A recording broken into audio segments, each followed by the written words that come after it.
Congratulations to second place overall in the Formula Drift Pro Championship, driving the field suspension, Ineos Oil, GT Radio, S&T, Odi Bakchis!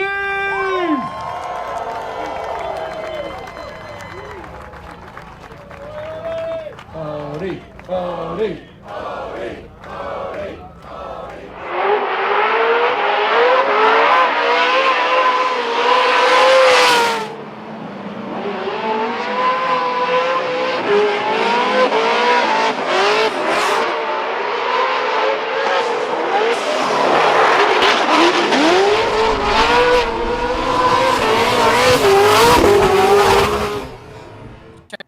Talking, and then it cuts to Herbie at his desk with a post-it like Matt would like to say. Hey. Hi, we're live. What's Hello, up, guys? everybody. You got your big drink there. You all ready to go? I'm ready, Sarah? hydrated. I've got approximately 6 crackers in my system, and I'm ready to rock and roll. Nice. Oh, it's beautiful. Well, welcome into this is I think it was episode 24 when I was making the thumbnail for this one. So we've actually been running through quite a few people here. It's been awesome. We've been having a lot of great combos, and I'm excited for this one. We got the legendary Odi Bakchis here. Thank you for coming on, Herbie. Hair is looking great as always. Thank you, sir. And then the lovely Sara took time out of her day. You know, she is kind of taking or she had to take time out of eating, so thank you. I know that's a high priority for you, so Much more important. I love eating. It's delicious, but Correct. I love you guys more. Thanks. yeah. Well, again, let's go ahead and get started into this because Odi, you have, I think, one of the most unique beginnings of getting into the sport and drifting, just from where you came from, obviously with your it was dirt bikes, right? Was like your big your big thing, Yeah, it was like you know? a family sport. You know, my dad, his parents never let him race motocross because it was too dangerous, so they let him race hydroplane boats. I don't know the logic of that, but so my dad so my dad's like, I'm gonna let my kids race motocross, and yeah, we grew up, you know, me and my brother and my dad, we all rode, and you know that was our my segue into motorsports and into the technical aspects of motorsports. 100%. Here we are. Well, I mean, you want to talk about some suspension. I mean, those have like probably some of the most important suspension of, I don't know. I can't really say most important suspension of any motorsports, but like I'm sure obviously the jumps that you guys do and everything, it's just critical to go fast, you know. Yeah. And that's kind of where your company started, if I'm correct, right? Yeah, absolutely. It's funny how motocross has kind of segued a lot of us into drifting. So I gotta put this on. He's like, hey. It's Rome, by the way. Oh. When you said you're busy, you were not kidding. Yeah. No. But yeah, it's cool to see a lot of people in drifting coming from motocross. You know, for me, it was not just I think like the throttle control, clutch control, like all the other things that relate to drifting. Yeah. But I also it also segued me into suspension tuning as well. Yeah, motocross, like you buy the most badass bike right off the dealer floor, and Yeah. you know, I was like a 140-pound teenager, and they were always too stiff, and it was really hard to be competitive on that. So that means I had no preload and stuff. Yeah, setting everything up right, and the external adjustments just weren't enough to, you know, suffice for someone lightweight like me. And you know, there's dudes that weigh over what the engineers built the bike as well. And even that, like your riding style or the type of tracks you ride, none of it is the cookie cutter suspension they come with just isn't enough. So yeah, naturally we have to learn how to tune the forks, the shock, and next thing we know, our garage is full of customer bikes, and like we're tuning suspension. So one thing led to another, and now we're doing a suspension work for four wheels. Everything. Well, it's like I'm always curious on how people start their businesses because it's usually a big undertaking. Usually people take a lot of risk in starting a business. So kind of like, what was the thought process for you in starting your own business? Ever since I earned my first dollar as being self-employed, so I never really had any other exposure like to earning money. Yeah, I took on part-time work, like consistent part-time jobs, but it was really to supplement, I guess, my income a little bit while I was in college and to also learn. Like I Hmm. jumped into jobs that were not in my wheelhouse because for me I'm like very hands-on learner, so I Yeah. just, jump in and learn. But from the risk aspect that you just mentioned, I don't think I ever really felt a high level of risk by starting my own business, and that's probably because I was really young when I started it, so I didn't have much financial liabilities. Like I Yeah. had nothing to lose, you know. Well, yeah. I Um, mean, if you're starting it in your garage, I mean, that's a huge thing. It's right, like, right. So, and I never took out loans when I started my business. I was conservative about it. And many people are, man. Some really great businesses that you see today hmm, are like started off conservatively, right? Like there's an agenda that yeah, like you have to take out loans, you have to kind of go into debt or bring on investors to get something up and going.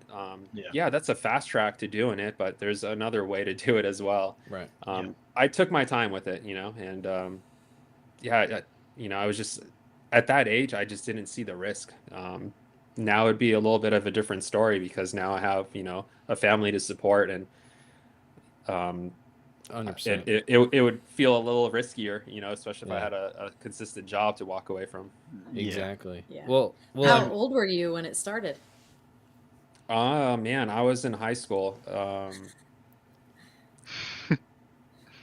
It might have started, I mean, to be honest, like the suspension business, yeah, I was like in high school. But then like now I look back, it's even when I was in like junior high, like I was mowing people's lawns and like going, hey, like, can I do this for you? Like I yeah, was Yeah. always self-employed. I was always doing something.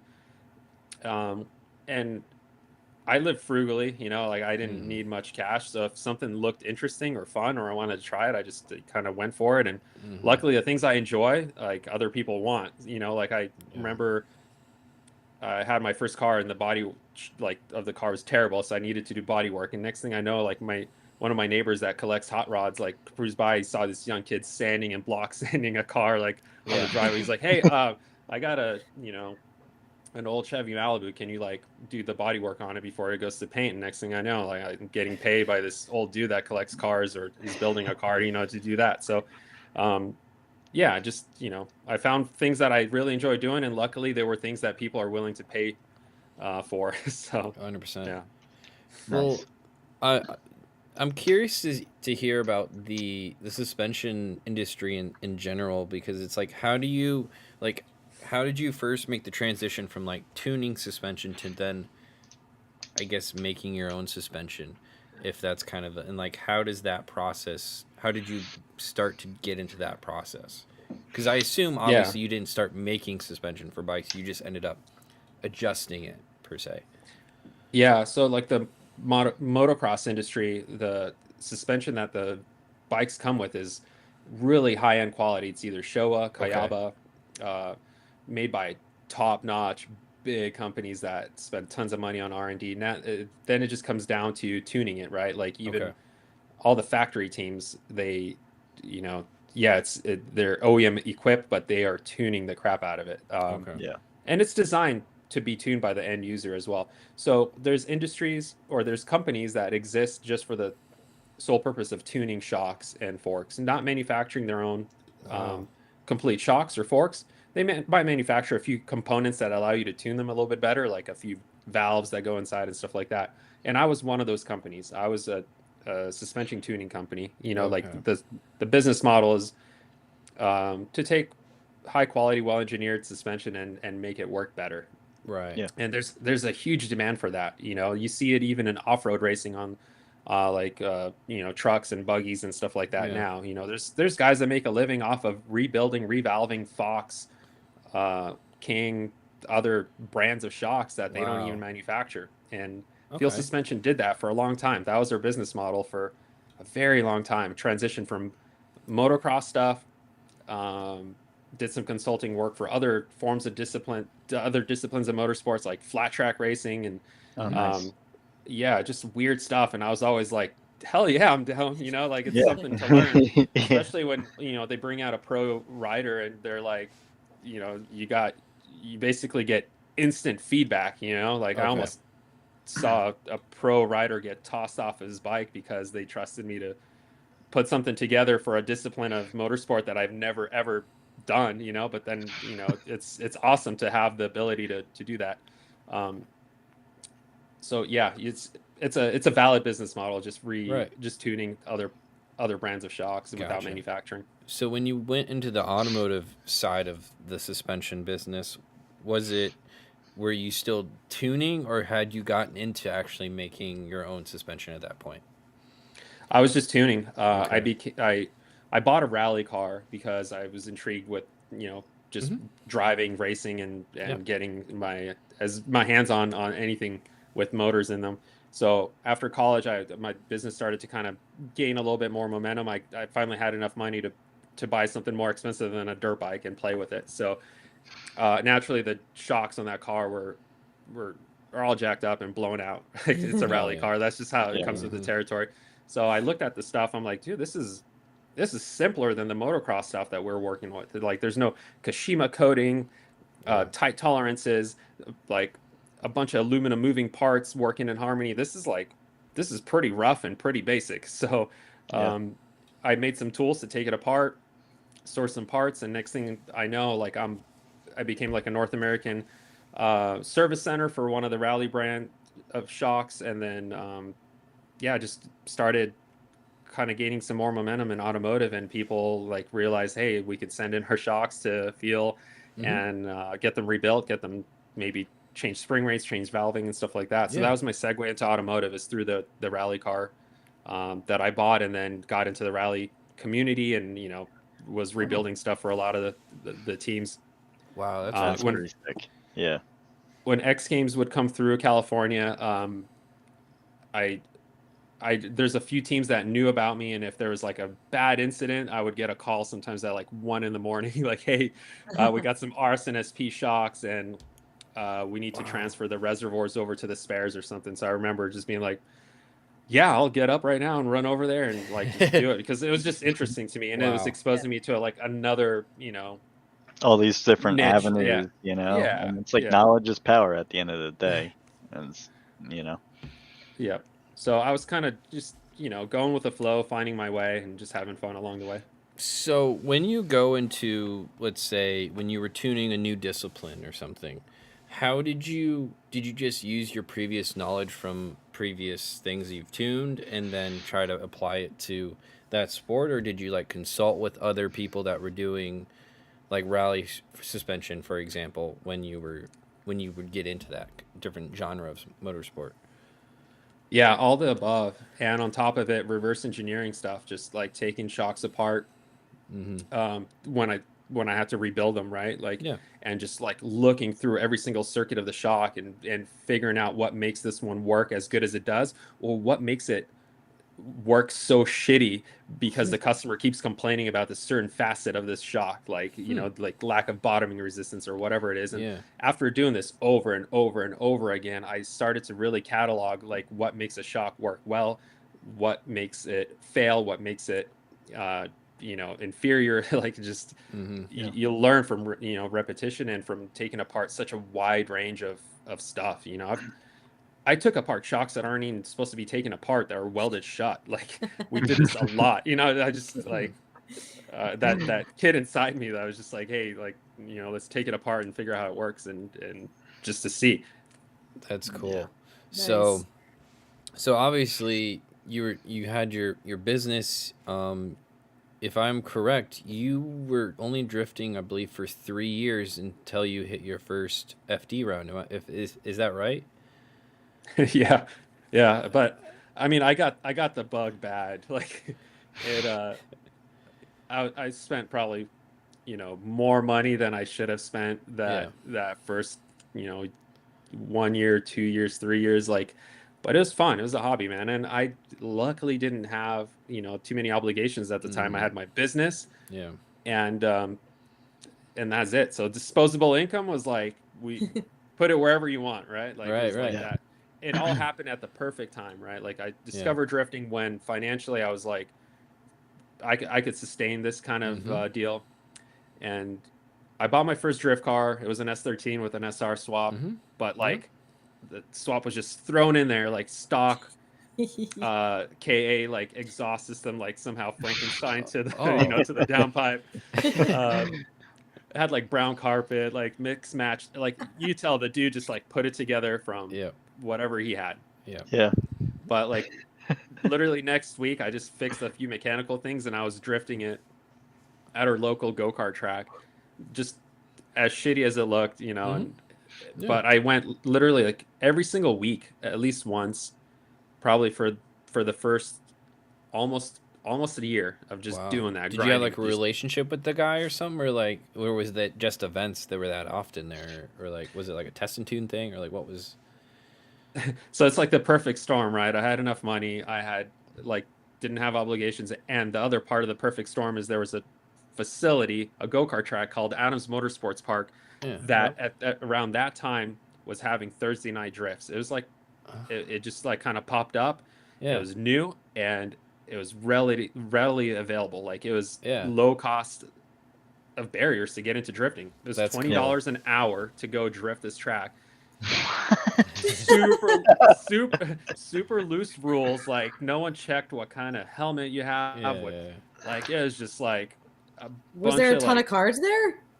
A ton. It was a huge happening scene. Like it was huge. Like a lot of the OG dudes that came up from Southern California, they cut their teeth at Adams Motorsports Park. It was just sometimes like Falcon Motorsports would show up with their teal and blue cars to shake them down for some random event or something, and like you'd get like Samuel Hibbinet that would pop in. Like it was just like it was an amazing place. It had a crazy cool vibe, and there was social pressure to drive well and not look like an idiot. Like it was like that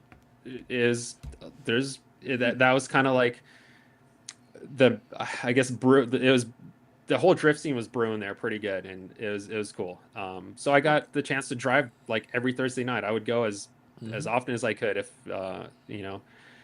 and then you weren't going through a lot of tires, so no, dude. I remember like I'd be like at the end of the night, I'm like, I want to keep going, but all my tires are dead. So I was like, well, these are bald, but they're not corded, so I would put those on and just keep going.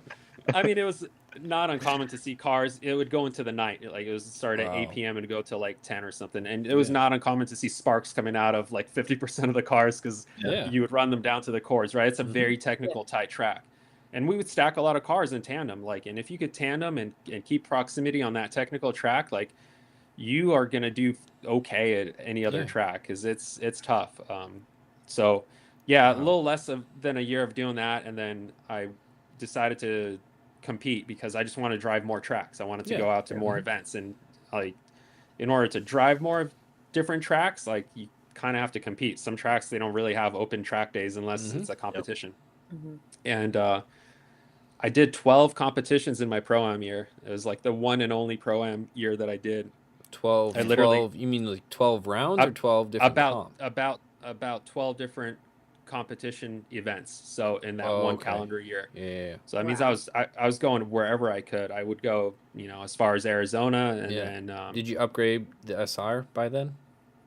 I think I was on my second SR by then. I blew up the first one, and then it was still very mellow, like bigger turbo, like ARP head studs, and like Tomei valve rocker stoppers, like the typical formula, Z32 MAF, like SAFC. Yeah, the old school classic. Yeah, even today's classic. Even still. Dude, I picked up a crusty S13 coupe, and I kind of want to build it to like the classic era specific parts, kind of, just like sick. Just driving an SR is like the harmonics of the motor, everything. Just like it, I love it, I always did. So competed in that car my whole Pro-Am year, and it was dope. I learned a lot. I got to drive with so many drivers. That's where I got to compete with dudes like Forrest Swing and just Justin Paula came from one of the series Just Drift that I competed in. Yeah. I did all of Vegas Drift as well. So That's yeah, cool. just that first year is great. It was a good learning experience. I won Vegas Drift and I got second in Just Drift in my pro-am year. Nice. So, and that was the time where to get an FD license, you have to win the whole series. They were Okay. pretty strict and stingy about giving away licenses. So Right, because there yeah. was no pro spec or pro 2 back then. It was just Yeah. No, pro. and there's no shootout events. It was Mhm. you know like it was The whole it's thing. cool. It was like Yeah, trying to get you ready for the big leagues. yeah. Was Was it? So yeah, there one singular thing that like got you into drifting? Did you go to an event as a spectator? You're like, oh, I got to do this, or like you were in the rally car and like, let's add some asphalt to the situation. Like, what got you into drifting to start? yeah, and I've told this story several times, and I hope Okay. I don't sound like a broken record, but No. Yeah. I mean, I'm sure a lot of people haven't heard it. When I had my rally car, I was subleasing shop space in an industrial complex, and this dude rolled up in a Skyline. It was like an R33 or something, and I never was exposed to drift cars, period, because you just don't. Back then, you didn't see them too often on the road. Yeah.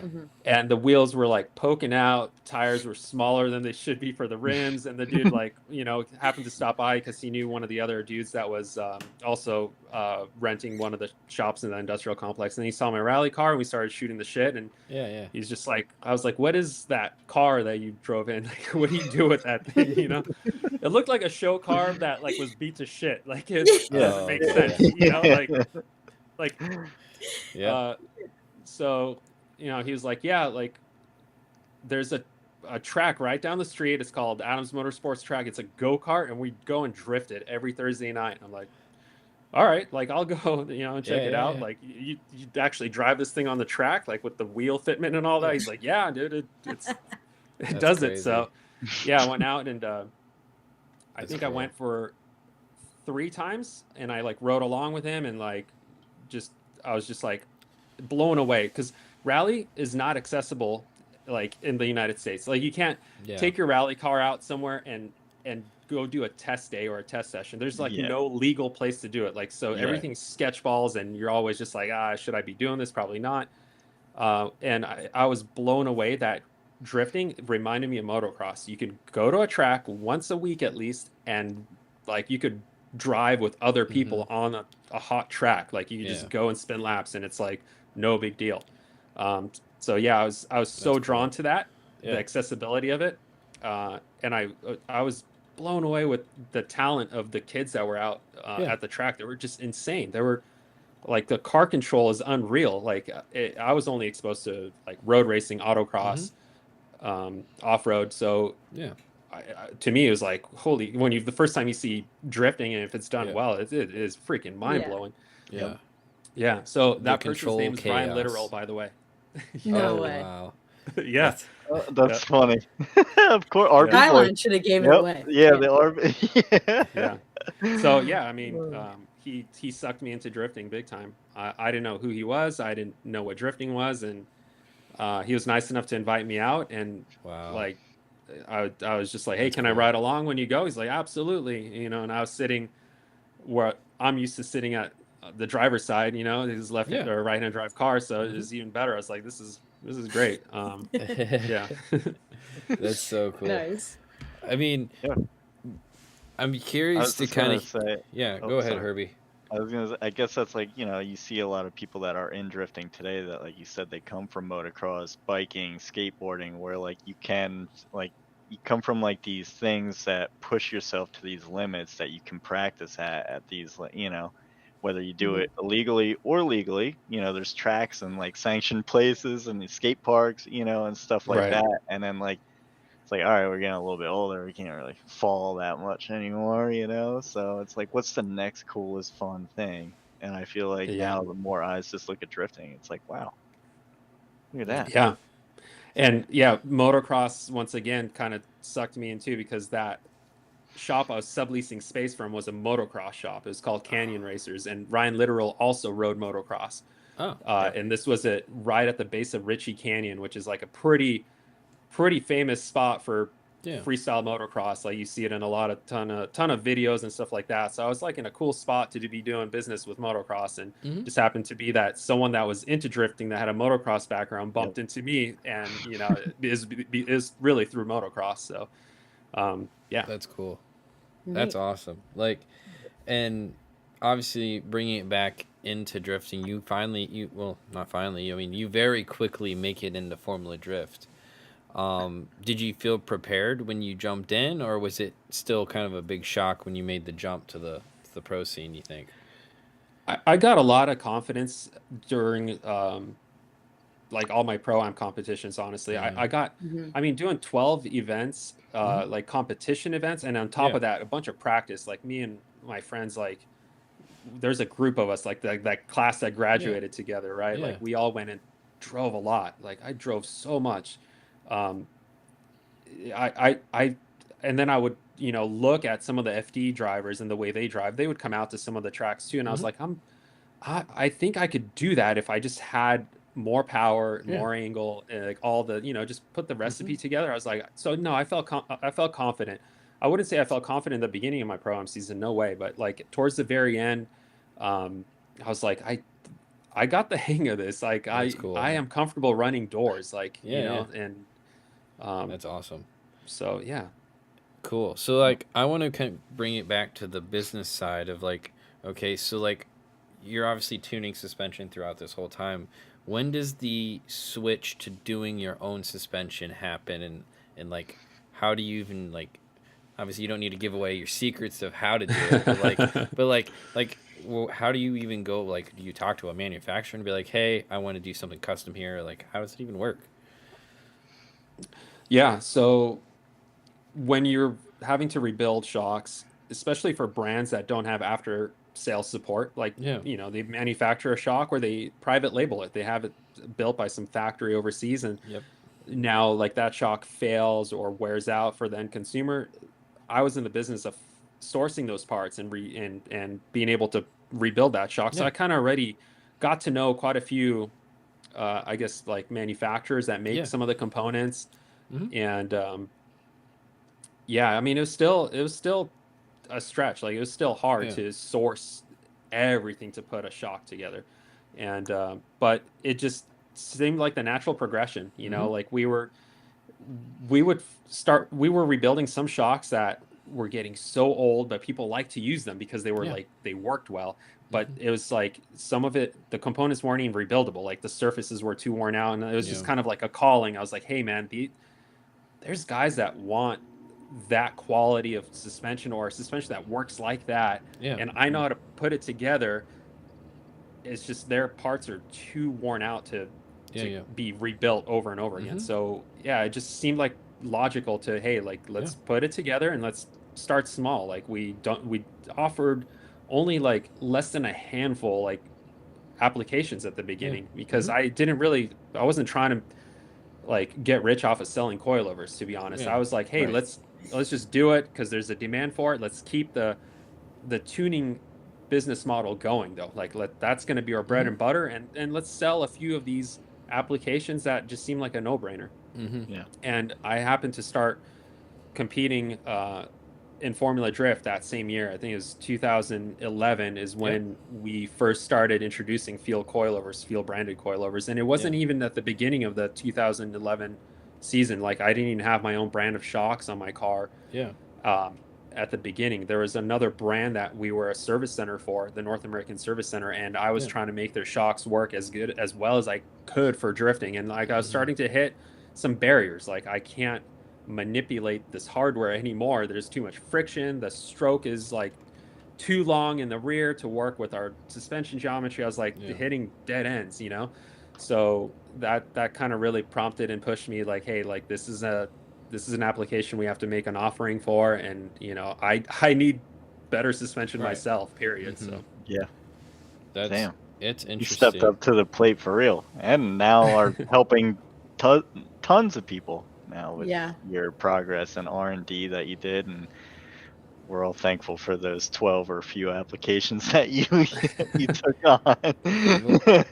Well, it's cool because now obviously it's a pretty substantial brand, I would say, at least in the drift scene.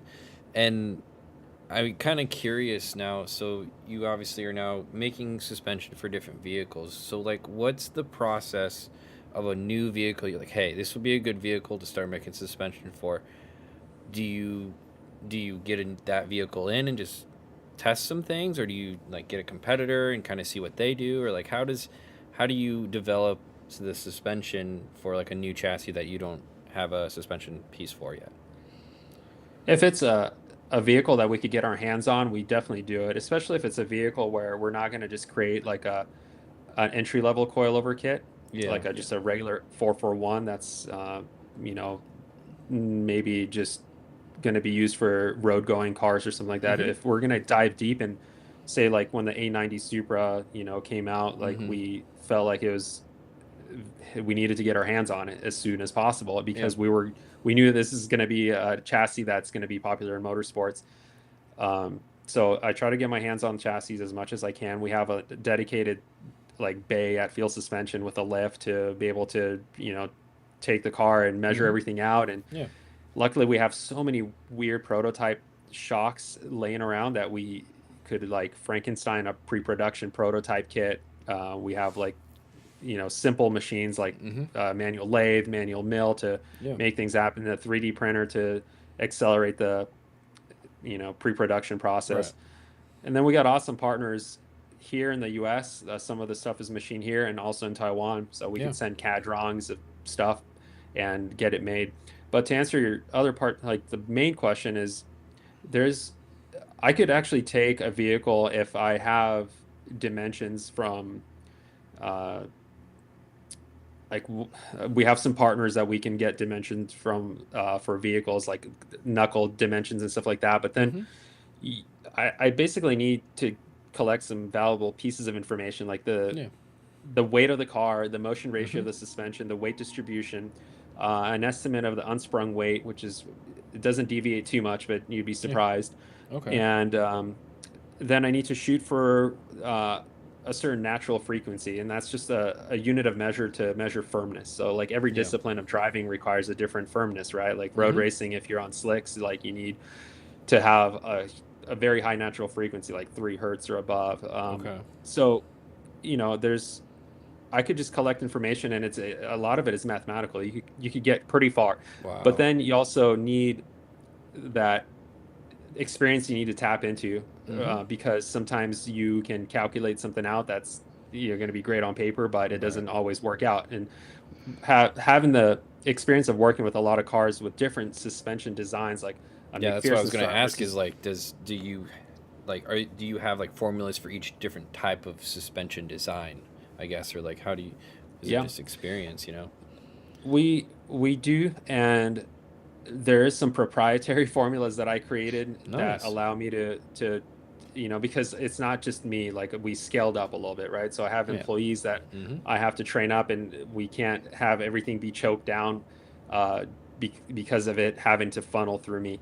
So there's some proprietary formulas that I created, basically my decision-making process that I make in my own head, or like quick, you know, algebra that I use. I just basically, you know, jotted that down and made it available to a few people in our organization at Field. So that accelerates the ability to even serve existing customers. You know, if they call in and they're like, hey man, I've been road racing for a couple of years, but I'm going to a full Hoosier slick now, and I've added some aero in the car. Like, we need to, what can you guys do? I want to send in my suspension for a rebuild. So then you go, we're going to step up in spring rate by this much, and we could apply this valving chart. We have like hundreds of valving charts, but my guys can make that decision based off of some of the you know, math that I shared with them of how to get to that point. Nice. So that's cool. Well, I mean, do you have like what would be the most difficult car that you've had to create a suspension for? Like what was like, one was like you actually had to like do some real work to like make it work, you think? Luckily I don't entertain too many weird freaking, you know, applications. Like, we do get hit up by like stuff that I'm just like, I don't want to do this. But so like I don't have a cool story for a specific chassis, but I could tell you that it's not necessarily a chassis that hangs me up sometimes. It's like a variable in that whole system that you just aren't thinking is going to be a problem. For example, there was an X Games rallycross driver that we helped out, and he decided to campaign a two-wheel drive, an RX-8 in the two-wheel drive class of Global Rallycross. When Global Rallycross had its inaugural year, they had a two-wheel drive class, and some badass drivers like went and did it. He wanted the more rear grip out of the car. We would dyno the shocks. I took compression valving out, like I made the shocks softer. Hey, Odi, it still needs more grip. I made it softer, and then at a certain point, I'm like, no, something's not right here. There's some other variable. So I had the crew take the shock out of the car and take it off Jackson's, put it back on the ground. Well, guess what? The car, without shocks in the back at all, barely sat past static ride height because his crew or whoever built the car, like they messed up the links in the rear that bad. Like it was binding up. So it's always some sort of variable that you're not thinking of. Yeah. That could throw you for a loop for quite some time. And it's not something complex. It's just like, you sometimes go, there's no way that could be wrong. Right. I'm going to blame the shock and I'm just going to keep trying to rework it. Well, then sometimes you go back and you find that it was some weird, like a Hyundai Genesis Coupe. If you lower that car like 2 inches or more, the rear knuckle rotates forward like crazy, and it almost gets into this bad kinematics where the wheelbase shrinks every time you hit a bump really bad and makes the shocks unbearably stiff, like really, really firm.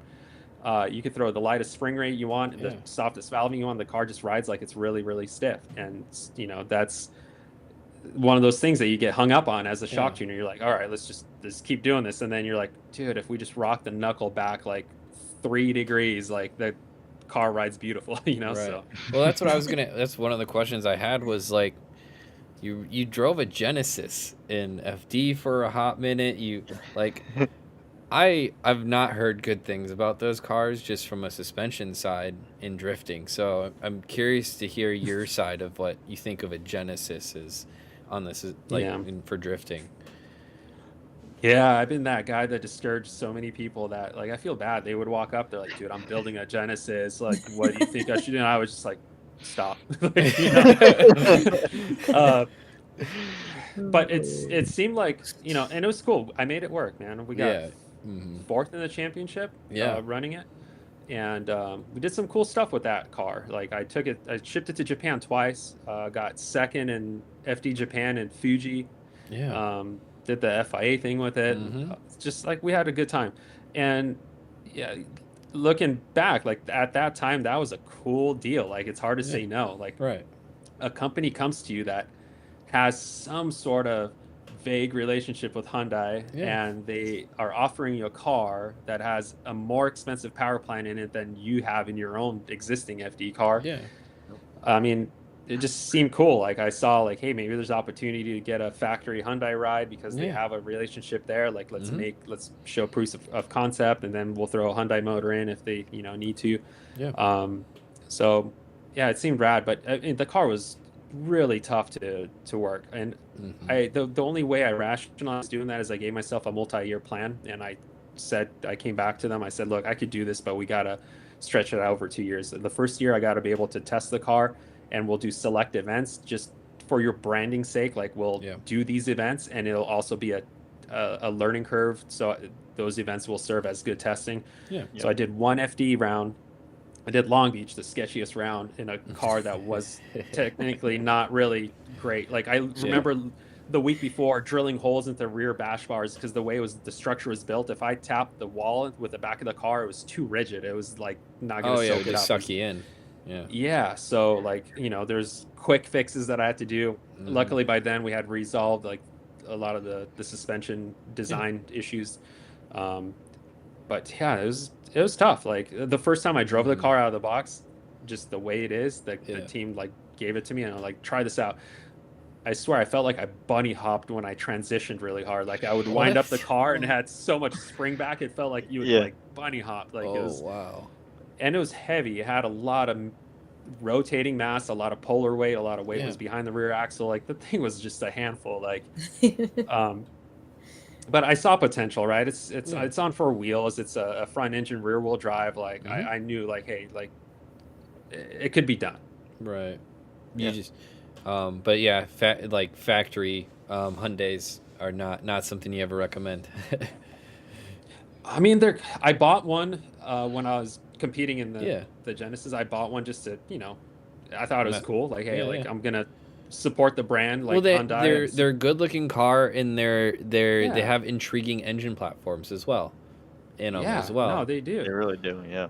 Mm-hmm. And if you're like in the market for like a G37, like Yeah. you're that is what it's equivalent to. Right. It's got like similar power band to a VQ motor. Mhm. It's just heavy and just like a G37. I don't think it's a very great car. The wheelbase is too long. The wheelbase of the Hyundai Genesis Coupe was 111 inches. That's I think the Really? longest Dang. wheelbase. Maybe arguably when Samuel Hubinette ran the Dodge, it Yeah. might have been longer, but other than that, I don't think there's anything that was longer. Even like a Um, JZX. Yeah, I don't think a JZX has a very long wheelbase. It's a big Yeah. car, but Yeah, I you think guys should they're- Google that right now. I'd be blown away if it was any longer Yeah. than an E46 wheelbase. Wow, that's interesting. I didn't realize that the wheelbase was that long. So you were like, you were trying to transition quickly, but it was like didn't want to. No, Yeah. no, and I did as much magic as I could to make the car snap as fast. So on fast tracks like 107 for a E46. Yeah. JZX 100. Yeah, same as a E46. It's like it's Yeah. perfect. Wow. That's a great. Wow. Those cars look huge because they have a big overhang. Like, Yeah. If you look Yeah, behind the rear wheels, they got the big rear bumper. And the big Yep. body. yeah, Yep. yeah, Yep. exactly. But dude, JZXs drive great. Mhm. They just look huge and they are big, but they're great. The bones are good. Yeah. Back to Genesis. Yeah, I know. Well, it's just I'm so fascinated by it because like, who else am I gonna ask about a Genesis about? It's like there's not that much out there. You never see them in drifting. I think I've seen one or two in filming for Sounds like almost 10 for years. a reason. Yeah, Yeah. but it's like I mean, some dudes if you try to look make it at it happen. on paper, it seems like it should fit right into drifting though, and that's the interesting part. If you overlook wheelbase length. To me, Yeah. anything over Okay. like 109 is like that's pushing it.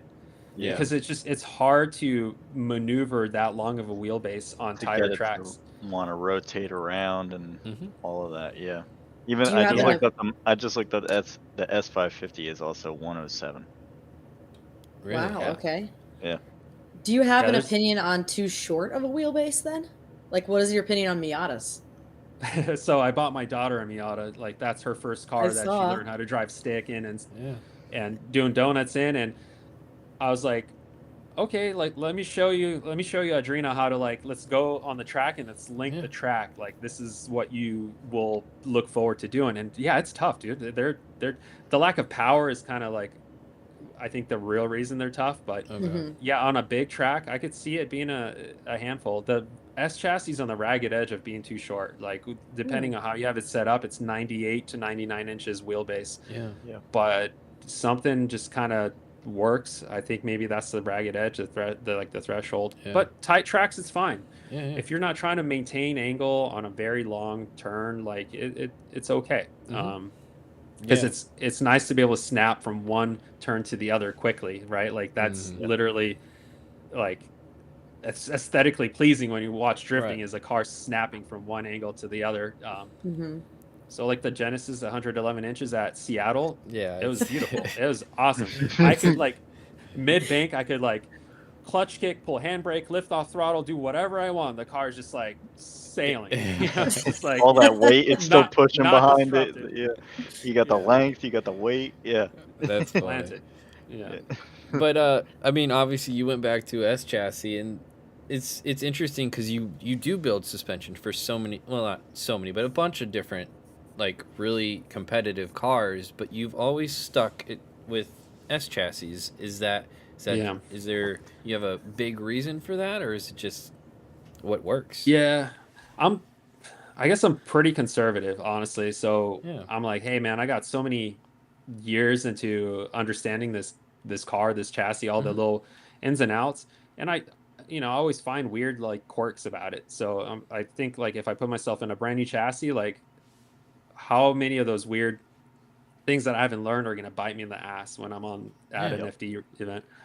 So I'm not averse to changing out a chassis. I just kind of told myself if I do it, there's got to be some sort of like, there's got to be some sort of incentive to do it, right? Yeah. Either like a sponsor that's like, hey, you have to run this chassis, and it's got to be worthwhile, right? Or a direction that maybe we take feel, like, hey, this is the new thing, and I want to learn about it. So what's not a better way to learn even more about it? But nothing's been that radical to where I feel like I have to jump in just to learn about it. So, gotcha. Yeah. I mean, for you, it's like you want to win, and this is what you feel comfortable. You think is going to give you the best opportunity to win. Is what it sounds like. Yeah, and I mean, I ultimately love driving. I want the satisfaction behind the wheel, and if there's something that takes that satisfaction away from me, like I don't want to do it. Like I want to go out there and have freaking fun. So, and we see it, right? Like we see guys that have killed it in S chassis jump into other cars and struggle. Really talented dudes, and it takes a while to recalibrate. So I mean, nothing, no hate on him, but Ben coming out of your car. That that you let him drive and just absolutely right. Did he drive it or no? Is that no, Ben drove his Pro Spec car. Oh yeah, I was gonna say that's what I was like. Wait a second, it's the same car. Yeah. But like going into that, and then just like the absolute difference of the RTRs, and like just he came from driving an S14 before that, and then yours is just that much better than probably what going on a little bit faster, a little peppier, but it's I couldn't even imagine like what it would be like in a competitive style to make that decision to switch into something else after you have so much time. No, 100%. Yeah, I see it like even overseas too. And just we help Peter Vicek, we support him with feel suspension, and that dude's a ripper. Like that dude's super talented, and his Supra is super well built. Like it's amazing, but he's grinding, like testing and like I know he's gonna make it work, but it's like he was ripping in the S chassis, So. And then you see the hate like that, like he gets like because he's not performing to what he did in the S chassis. It's like, all right, guys, like let's see you do it. Like, well, yeah, and I'm not jumping to the conclusion that is the change of chassis that did it. It's just hard to not see it, But Drift Masters has become very competitive, and there's dudes that are just killing it. So it might be other variables there too. Right. Well, it is interesting. I'm just kind of curious on your opinion of the Supra, like. Because it does look like a difficult chassis to make work. Obviously, Osbo made it work, but I've heard he's had to do some pretty crazy suspension things just to make it work. So it's like, I'm just kind of curious on your thoughts on it. Yeah, I think it is on that ragged edge of being too short, so that might make it a little difficult. I'm not a huge fan of like the suspension design. Like I think it's pretty difficult to get very good kinematics out of it in the rear, like through the full range of suspension travel. Like it's a bit of a handful, I think, for drifting, but when it works, I mean, we all know it works. Right, it works well. So, exactly. Actually, speaking of Toyota stuff, Blake asks, I've always wanted to know what Odi thinks of 2Js. They're cool. I've never owned a 2J. I've owned two 1J VVTIs, one in a E46, the other one was in a IS wagon. But I mean, the architecture is quite similar to a 2J, and I really, really liked the way those motors felt. Like the power delivery was awesome. I mean, you can't not say that the harmonics of that motor isn't like one of the most beautiful sounding engines, like it'd be hard as a gearhead to deny that. So they're dope. My tuner Freddie is a huge 2J guy, and he's like, I pick his brain sometimes, and it's like, like I was like, well, how do you overcome this issue on a 2J that we're having with the LS? And he's like, well, that issue doesn't exist on a 2J. And it's like, what? So I'm sure there's other issues that exist on a 2J that I don't have to worry about on an LS. But Yeah, well, there's sometimes there's just no replacement for displacement, but you know how it is sometimes. right. But Speaking, go ahead. I was just gonna say I like the packaging of an inline six, right? Like if you Yeah. put a power router on, it's just like it's got a home for a turbo, like it's right Yep. there, you know. Yeah. V8, you're kind of like if you put a power router on, you're like, well, all right, where do we stuff this? Like Yeah. front of the motor, top of the motor, like what are we gonna do here? I mean, it's honestly, I feel like that's like the biggest challenge a lot of drivers do face, especially with like some of the areas that they do have to try and package a supercharger. Where are you going to put the supercharger belt in a Corvette, for example, you know, or like stuff like that. We've talked to a bunch of guys that like that's been a huge problem is like even like Hearst with like dealing with the heat of a turbo, you know, when on all of the exhausts. So it's like it is a challenge, eight of but them or then whatever. obviously it's with the 2J you got that perfect place for a turbo right there, and it's like it is tempting. But obviously you guys have had great success with your engine platforms, and I'm it's kind of I was going to talk about this later, but we can get to this topic now of like obviously last year was a difficult year with the with like your engine platform stuff at the beginning of the year with some pretty spectacular blow-ups, to be honest. Like it was kind of scary. I bet it was scary at the time, and I'm sure it wasn't great for the wallet, but like that's a tough scenario because obviously you're running a two-man team. You guys are obviously running the same engines. It's like, how do you handle a situation where things don't go as planned? And for example, that kind of scenario, you know? Yeah, I mean that's motorsports, man. Nothing goes to plan. So well, I mean, let's I'm not taking away from the fact that it was terrible. It was a terrible year for me in that regard. Like it was costly. It was so stressful. I had to stay on the East Coast longer than I wanted to, like away from family. I had a group of amazing people around me that helped me get through it, to be honest. Like you know, there's times where my guys are already pulling the motor out of the car before I even like gave them the green line to do it, you know, because they're just like, we're doing this, man. Because that wasn't just Atlanta, as like Orlando, New Jersey, like it's like, and I just want to put this caveat out here: you guys are pushing the limits of whatever product you guys run from any company that you guys run. Like, there's not an abundance of 1,000 horsepower gripped up drift cars just to go test products out on to see if it's going to hold up. Like that just doesn't exist, you know? So it's like, and this obviously doesn't only go with engines. There's all kinds of different products, whether it's clutches or things that other teams have had plenty of issues. They're like, hey, you get this new company you're going to work with, and they give you a product, and you're like, okay, we're going to run it this year. And then sometimes it doesn't work, you know? And it's like, it's an interesting scenario, and like, how do you handle that, you know? It's like I've learned, and I like this never fails. Like especially earlier before brands started to really target drifting. You would hit up like a fuel pump supplier or something. You're like, hey, I'm making 1,000 horsepower. I need a big boy pump, and they're like, oh yeah, this pump that we have, it's rated for 1,000 horsepower, no problem. And you put on a drift car, and you're like, dude, like dropping fuel pressure, like what's going on? Same thing with other components. They're like, oh, this is going to handle, at least 800 foot-pounds of torque, no problem.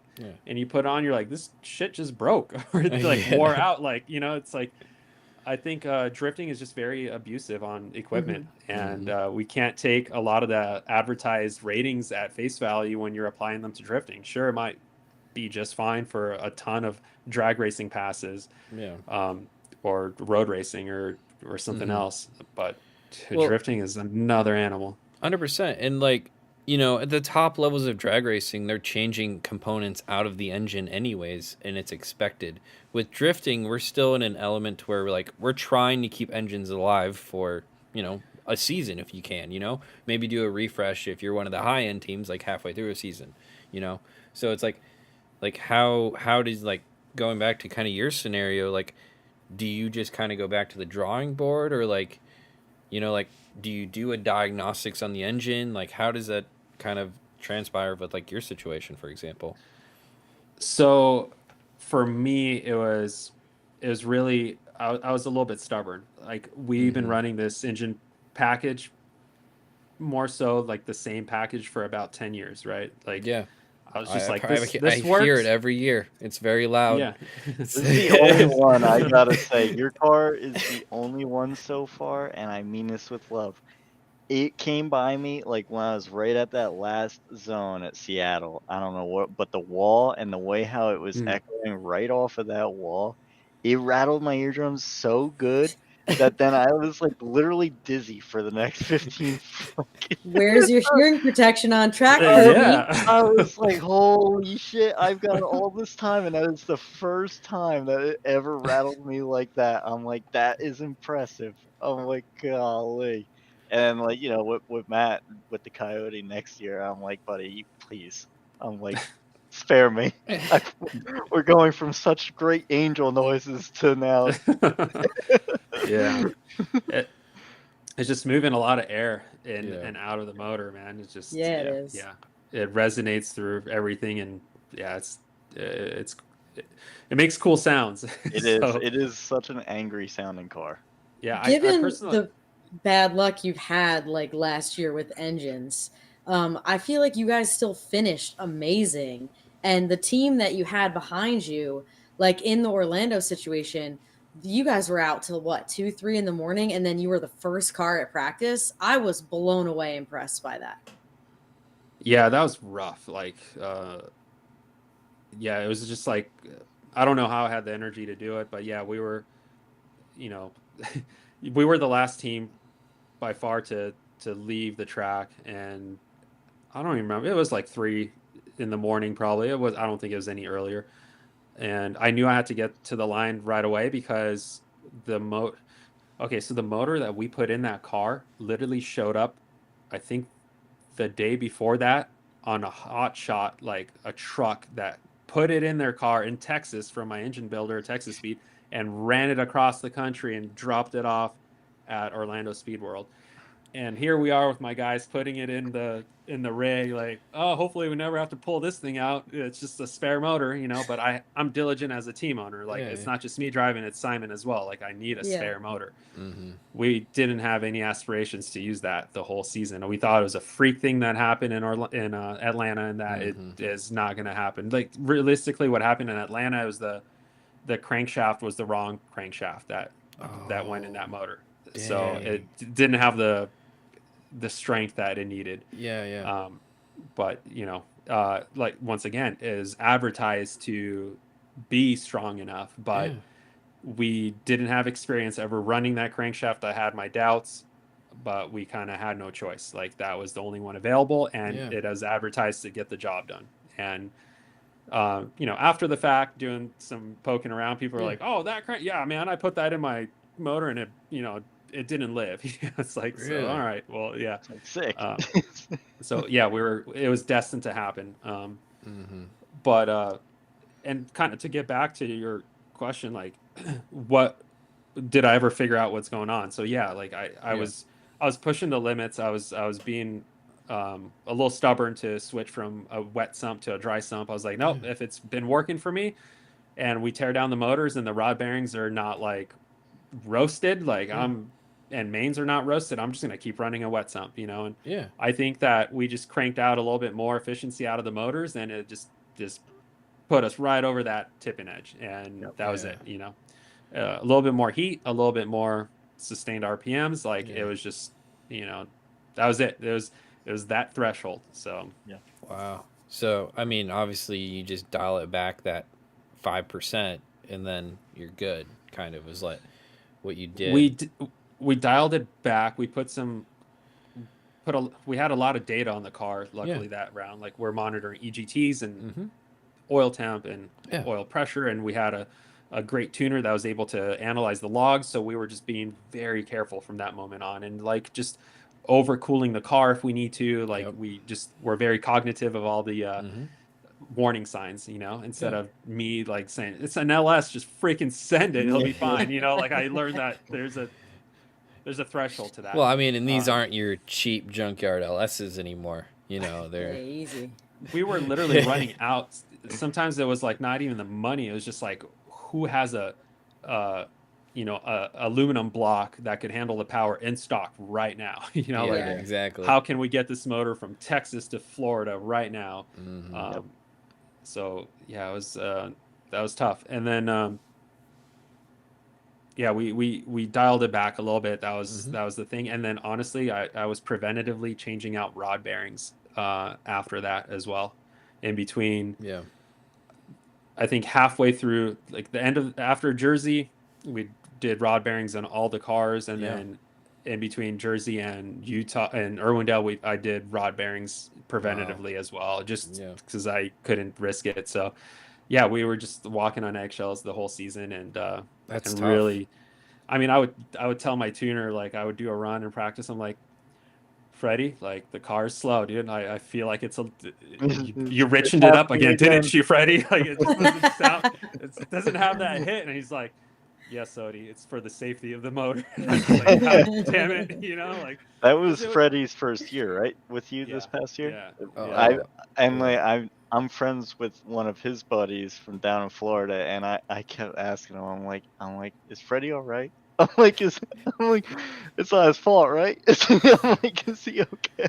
No, we sucked Freddie in, and we convinced him to, hey, we're gonna put a more efficient supercharger on the motor. Like, we'll just hot rod it up for us, Freddie. And we like sucked him into it, and then we sucked him into an oiling system that wasn't up for the task, and a few other things that we neglected or we kept running. And the poor guy like tuned these things up to run better and make more power than ever before. And then we're like, all right, Freddie, help tone it back and for us and keep them alive. He just walked into something he probably did not want to walk into. So I remember seeing him, and I was just like, it's okay, bud, we'll get through this. Because like from his perspective, like, that's his job, is so that it doesn't happen, like. And it's and here gotta I kill am, him, just pushing the shit out of the motor and telling him to put more power into it. So, like, I feel like there's a scale, like a tipping point. So like, you take too much power out, you get too safe, you don't have all the sauce to be able to really run like you like to run and win. And then you do a little bit too far the other way and you're grenading motors. Funny enough, if you take too much sauce out of the motor, the way I drive it, it actually it causes damage too, because we were doing that a little bit. We were purposely manipulating.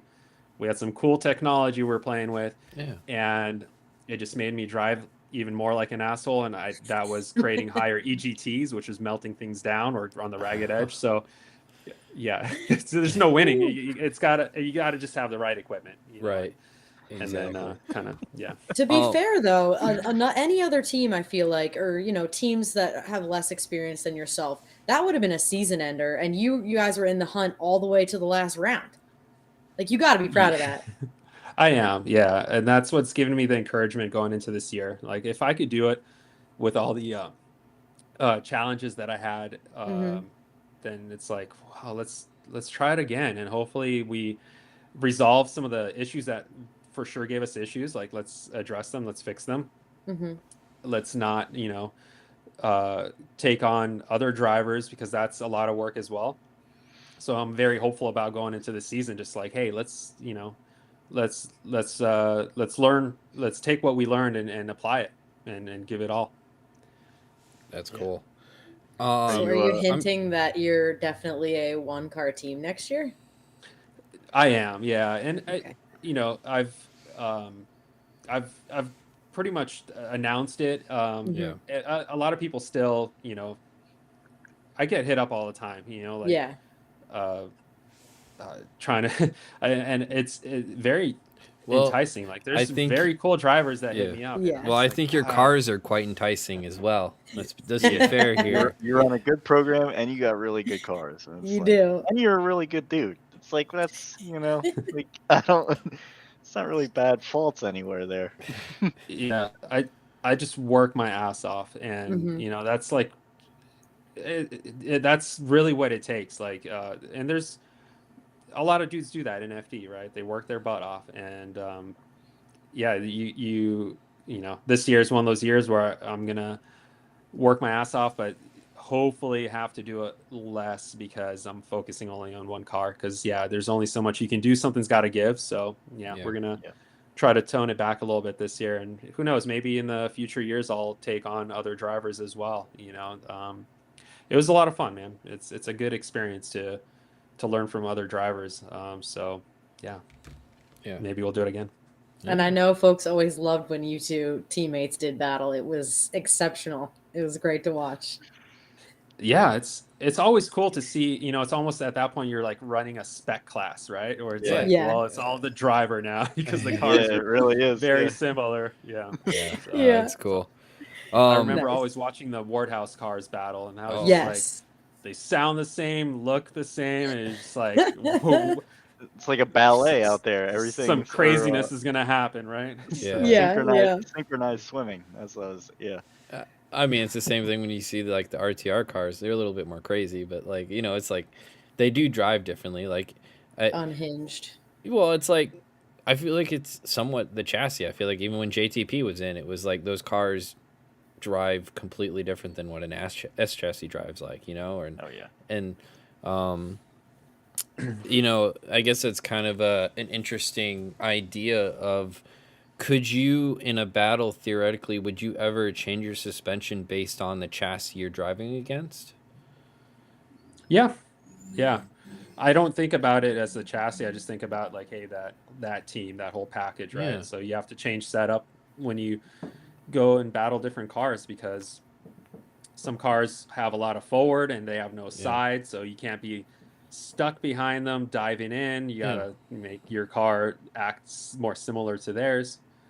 I attribute like a lot of one more times to that. Like I remember there's one year I had like 3 one more times with Vaughn, and I think it was Orlando, and I was sick as a dog. I went to the emergency room next day, but I was like trying to wrap my head around how his car behaves, and it's like that's like I knew I could do it, but it was hard because the car just it looks like it's doing one thing, but it would do a different thing, you know, like if you're got a trained eye, like, you know, you expect something else to happen and you got to keep telling yourself like, no, like this is, if you know, expect the car, it looks like it's going to keep floating, but you got to anticipate it's going to go forward. You know? So it's like, yeah, it's tough, man. But that's what makes it fun. FD is wild like that. It's like 100%. Anything goes. It's true. Yeah, so let's see if I can hit a couple of these questions in the chat here. Phil asks, is it true that you can buy a set of coilovers? They're all different from each. They're all different from each other when put on a dyno. Does he mean like all 4 corners are different? Then was that the No. question? Is it I'm an true idiot. that you can buy I'm a set? thinking that's what he means. Yeah. Really? Okay. Yeah, I mean, every single manufacturer has a tolerance that they allow. So let's take this question like in 2 parts. Yeah. If you buy a set, obviously the front and rear coilovers are going to be very different, or they should be. If they're not, Right. there might be something weird going on. But say left and right fronts, yeah, they most likely will dyno differently. We try to keep them within 15% tolerance, and usually they're well within 10%. Yeah. I think, you know, speaking to Mike Kojima a while ago, he used to work for Nissan. It was cool to hear that Nissan had like a similar tolerance, or is up to 20% on their like race program. Yeah. And it doesn't mean that they're 20 or 15% or 10% different at every single shock shaft speed. There might be a certain time where the shock has quite a different characteristic than the other side, but it's something that ultimately that you have to, you know, choose a suspension manufacturer that has a set tolerance, that has a protocol and follows it, and you know, builds stuff that and tests it or builds it to a quality that's strict enough to ensure that the end result's going to be similar enough. And then I think maybe he was also, it could be that he's asking like, hey, you buy like say 3 different BMW E46 kits, and each kit will dyno it slightly differently. Yeah, that could be too, because what happens is when you mass produce sometimes a kit that uses, you know, a E46 uses a certain cartridge, and you make maybe 20 of them at a time, then you dyno them and you pair up the ones that are most closely matched. So even though that you pair them up, they're within 10%, but that means that maybe you got a pair that were like quite different from that one pair that you matched up. So technically, yeah, you could have something that's like over 20% slightly different, but that's very rare. And then, you know, I think 20% would be pushing it, because then you kind of get into that territory where now like you're outside of the window of how you want them to perform. Like now that they're not meeting that benchmark of like, hey, well, you need at least, you know, 50 pounds of force at 1 inch per second, and so forth and so forth. And now you get too far away from that end goal. So hopefully that answered more than he needed. Yeah. I think so. Yeah. Phil also asks, how often should shocks be serviced? If it's he runs the 441s that you have, or that you make. Yeah, so Phil, by the way, he has a Corvette, runs your 441s on his Corvette. Yeah. Cool. If it's a competition car and like you actually run it through its paces and you do a handful of competition days, that means you probably do some testing days in between. It means you get into a few crashes here and there. I would recommend doing it at the end of the season. I would reset every single season. Not that there's going to be anything wrong with them, but sometimes you never know. Like we rebuild some shock of like sponsored drivers, right? And they send them in preventatively. They look great, but then we notice that when we do a rebuild, we take them apart, we spin the shock shaft like on a lathe and put a dial indicator on it, and I tell all my guys like if it's within X tolerance, it's good. If it's not, then throw it in the trash. So you never know. Sometimes everything looks peachy, but then that one really hard hit you had, or like rumble strip that was like that felt terrible inside the car, it actually might have done something, and you'll never know. And it doesn't mean that the shock's going to fail or start leaking on you. You just might be leaving a little bit of performance on the table, because now that shock is probably creating a little bit more friction than it should as the bent component is sliding through the shock shaft bushing and stuff like that. Dude, we see so little feel product come back for rebuilds, because the seal heads that we use, and it's just, there's no visual sign of them like breaking. They don't typically leak or anything like that. So it's good and bad, right? Like they'll keep going, but if you get them rebuilt once in a while, it would actually reset the performance of the shock. And we gladly do it. We gladly do the rebuilds. To be honest, it's an opportunity cost for us to rebuild shocks. It takes so much time to rebuild a shock versus taking brand new components and putting them together. Right. So, you know, I recommend rebuilding shocks, but it's not because I want to make money rebuilding shocks. It's like quite the opposite, to be honest. So. Right. Yeah. No, and that, like you said, it's just especially for when you want to be serious about things, like it matters. Like if one of these is slightly off, or you're gonna eventually, it's gonna create problems. And then it can be a problem, cause you a problem, and you're gonna be scratching your head of be like, something's wrong, but I don't know what, you know. So just like any component on a race car, like right now our like cars are being ripped apart, you know.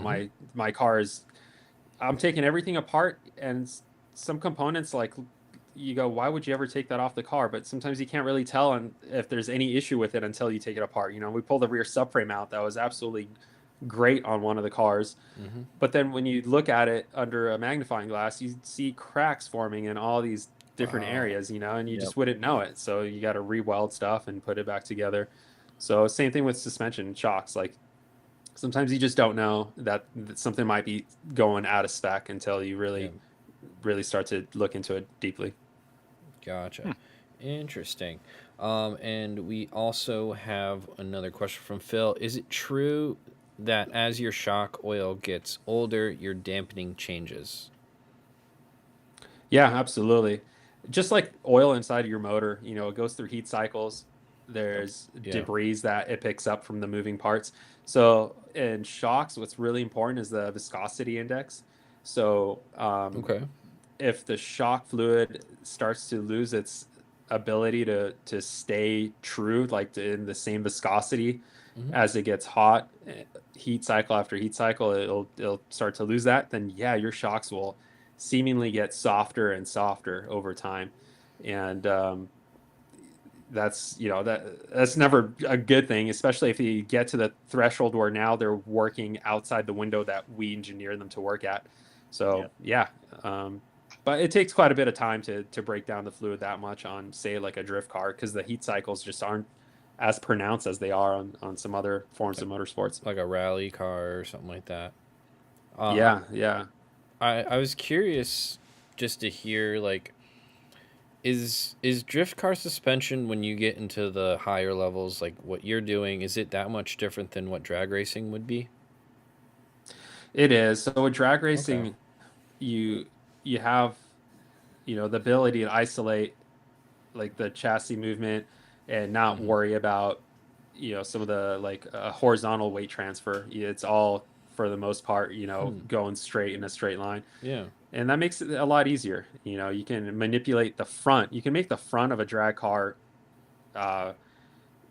in a sense, you could sabotage the suspension, and all in the name of transferring weight to the rear. Like, you can make it do things that make it not adequate for driving even on the road. It's just not, like, it doesn't feel good but that helps transfer weight to the rear.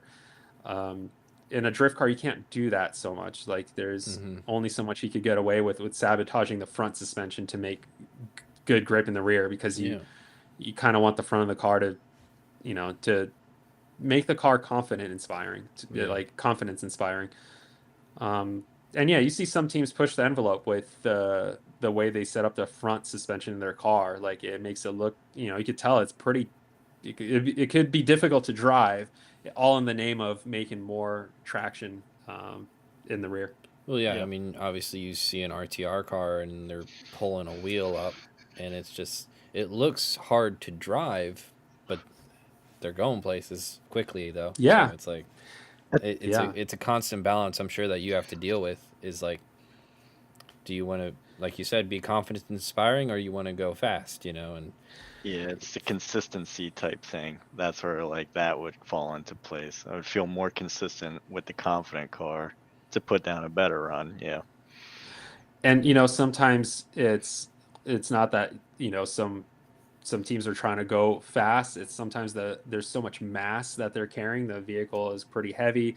Maybe it has a lack of side bite that they need, and a lot of forward to get them out of situations to actually be able to drive aggressively enough and carry enough momentum. But then it's like, well, then we need all the forward we could have to get the car out of a sticky situation too. So it's like, you can't say that the way someone's doing it is wrong. It's just like they're dealing with circumstances that are probably a little different.